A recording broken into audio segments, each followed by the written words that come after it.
जरूरी है। नमस्कार दर्शकों, यह है एमएस न्यूज नेटवर्क और आप देख रहे हैं एमएस न्यूज टीवी। मैं हूं आपके साथ शुभांगी। तो आइए देखते हैं आज की कुछ खास खबरें। सीएम योगी ने मैनपुरी में माधवराव सिंधिया की प्रतिमा का किया अनावरण। उत्तर प्रदेश के मुख्यमंत्री योगी आदित्यनाथ ने शुक्रवार को मैनपुरी में माधवराव सिंधिया की प्रतिमा का अनावरण किया है और पूर्व केंद्रीय मंत्री को 22 साल पहले एक विमान दुर्घटना में उनकी असामयिक मृत्यु से पहले देश की राजनीति में उभरता हुआ व्यक्ति बताया गया। कांग्रेस नेता और ग्वालियर राज घराने के वंशज माधवराव सिंधिया की 30 सितंबर 2001 को उत्तर प्रदेश के मैनपुरी जिले में भैसरोली गांव के पास एक विमान दुर्घटना में मृत्यु हो गई थी। ज्योतिरादित्यनाथ की उपस्थिति में हुआ प्रतिमा का अनावरण। माधवराव सिंधिया के पुत्र केंद्रीय मंत्री ज्योतिरादित्यनाथ सिंधिया की उपस्थिति में शुक्रवार को प्रतिमा का अनावरण हो गया।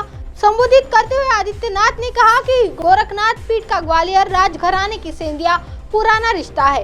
उभरती हुई शख्सियत। मुख्यमंत्री ने कहा कि माधवराव सिंधिया देश की राजनीति में एक उभरती हुई शख्सियत थे और 2001 में हुई त्रासदी से हर कोई संबंध था। हर जाति, पंथ, धर्म, संप्रदाय के लोगों और राजनीतिक रेखाओं से ऊपर उठकर नेताओं ने उन्हें अपनी भावभीनी श्रद्धांजलि अर्पित की थी। अपराधियों, भ्रष्टाचारियों पर कार्रवाई जारी रहेगी। इस कार्यक्रम में आदित्यनाथ ने मैनपुरी के लोगों को आश्वासन दिया है कि उनकी सरकार जीरो टॉलरेंस की नीति के साथ अपराधियों को और भ्रष्टाचारियों के खिलाफ कार्रवाई करना जारी रखेंगी। उन्होंने कहा कि उत्तर प्रदेश प्रधानमंत्री नरेंद्र मोदी के मार्गदर्शन में आगे बढ़ रहा है और देश को दुनिया के सबसे बड़ी अर्थव्यवस्था बनाने में महत्वपूर्ण भूमिका निभाएगा। कानपुर में एयरपोर्ट के कार्यक्रम में भी शरीक हुए सिंधिया। हालांकि मैनपुरी हुए कार्यक्रम के बाद योगी आदित्यनाथ और केंद्रीय उड्डयन मंत्री ज्योतिरादित्यनाथ सिंधिया ने कानपुर एयरपोर्ट पर सिविल एक्वेल का अनावरण किया। इस मौके पर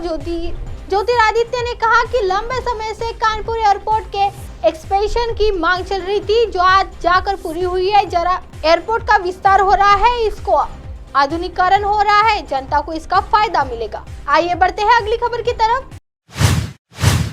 फिर सुर्खियों में आए स्वामी अविमुक्तेश्वरानंद। हिंदू राष्ट्र को लेकर कह दी ऐसी बात। हिंदू राष्ट्र की मांग पर शंकराचार्य अविमुक्तेश्वरानंद सरस्वती बोले, हिंदू राष्ट्र से हमारा कल्याण नहीं होगा, हमें राम राज्य की आवश्यकता है जिसमें किसी खास धर्म को विशेष अधिकारी नहीं बल्कि धर्म के लोगों का कल्याण हो, विकास हो। हिंदू राष्ट्र बनने से हिंदुओं की गोलबंदी होगी जो देश के लिए अच्छा नहीं होगा। अविमुक्तेश्वरानंद सरस्वती ने हिंदू राष्ट्र की मांग उठने की वजह से गिराते हुए कहा कि हिंदू राष्ट्र की बात इसलिए आ रही है कि वर्तमान धर्मनिरपेक्ष राष्ट्र से लोगों का मोहभंग हो रहा है, इसलिए हिंदू राष्ट्र की मांग हो रही है। ऐसी परिस्थिति में हिंदू राष्ट्र की बात मान ले तो फिर भी गोलबंदी बननी शुरू हो जाएंगे। हम लोगों को अपना राज्य स्थापित करने का आश्वासन देते हैं, राम राज्य की स्थापित करने की बात करते हैं। उसका मतलब यह है कि सबको न्याय मिलेगा, वो राज्य जिसमें भाई भतीजावाद और जातिवाद नहीं था और न्याय तत्काल मिल जाता था, ऐसे राज्य की कल्पना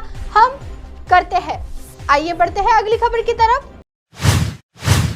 वो नेता जिसे देना चाहिए सेंगोल का श्रेय। नए संसद के उद्घाटन के साथ ही जिस एक चीज की सबसे ज्यादा चर्चा है वो राजाओं की परंपरा में इस्तेमाल होने वाला राजदंड यानी सेंगोल की। इस सेंगोल को जब इस्तेमाल किया गया था जब अंग्रेज अपनी सत्ता भारत को हस्तांतरित कर रहे थे, देश आजाद हो रहा था। सेंगोल को प्रतीक के तौर पर अब तक आखिरी ब्रिटिश वायसराय लॉर्ड माउंटबेटन से नेहरू के हाथों में लेने की योजना के पीछे सी राजगोपालचारी थे, जो विद्वान थे। उन्होंने नेहरू को बताया था कि चोल राजा सत्ता के हस्तांतरण में सेंगोल एक दूसरे के हाथ में देते हैं। नेहरू ने उनकी योजना पर सहमति जताई। सेंगोल बना आजादी के समय इस्तेमाल हुआ। अगर सी राजगोपालचारी नहीं होते तो यकीनन भारतीय संस्कृति के प्रतीक के तौर पर तब सेंगोल का इस्तेमाल भी नहीं होता था।